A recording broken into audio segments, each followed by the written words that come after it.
Bonjour. Où es-tu? Question bizarre. Si c'est moi qui te posais la question, elle ferait simplement sourire. Mais c'est Dieu qui pose la question ce matin. Où es-tu? En Genèse 3, verset 9, mais l'Éternel Dieu appela l'homme et lui dit, où es-tu? Quand Dieu pose une question, surtout une telle question, la question est d'abord bizarre. Et ensuite, la question fait peur. Où es-tu?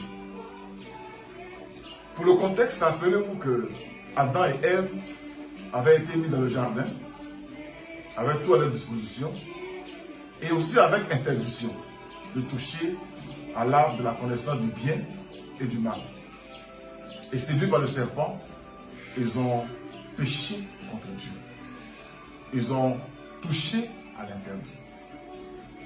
Quand Dieu revient dans le jardin, il leur pose cette question. Il pose la question à l'homme. Où es-tu? Ce matin, le Seigneur te pose la même question. Où es-tu? Et quand Dieu pose une question, ce n'est pas qu'il attend une réponse. C'est un questionnement personnel qu'il te propose. Où es-tu? Où es-tu? Parce que tu n'es pas là où Dieu t'avait placé. Là où Dieu veut que tu sois. Où es-tu? Parce que tu n'es pas dans l'environnement spirituel où Dieu veut te voir. Où es-tu? Parce que tu n'es pas en train de faire ce que Dieu veut que tu fasses. Où es-tu? La question a été posée à Adam.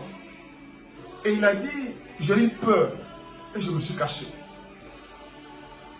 Certainement, tu es caché dans la richesse. Tu t'es caché dans les loges mystiques.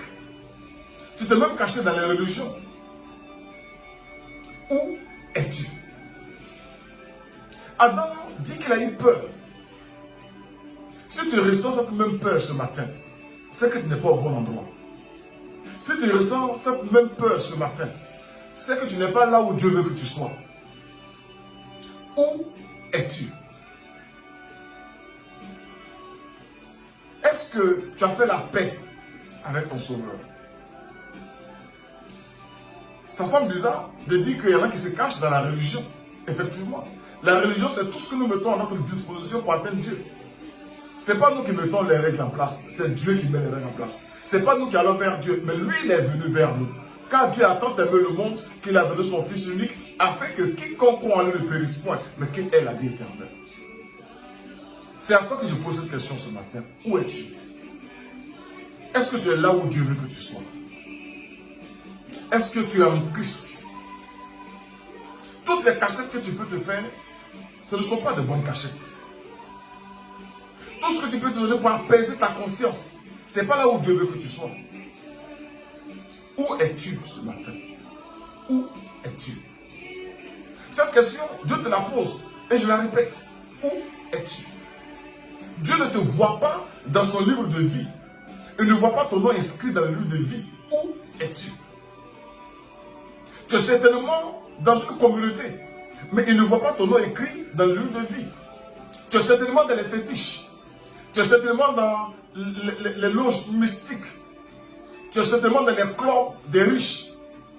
Oui, tu es positionné dans tous ces endroits. Mais le bon endroit où tu veux être, où ton nom doit être inscrit dans le livre de vie, d'où ne voit pas ton nom. Il te pose la question ce matin. Où es-tu? Où es-tu? Je voudrais que tu puisses réfléchir à cette question pendant cette journée.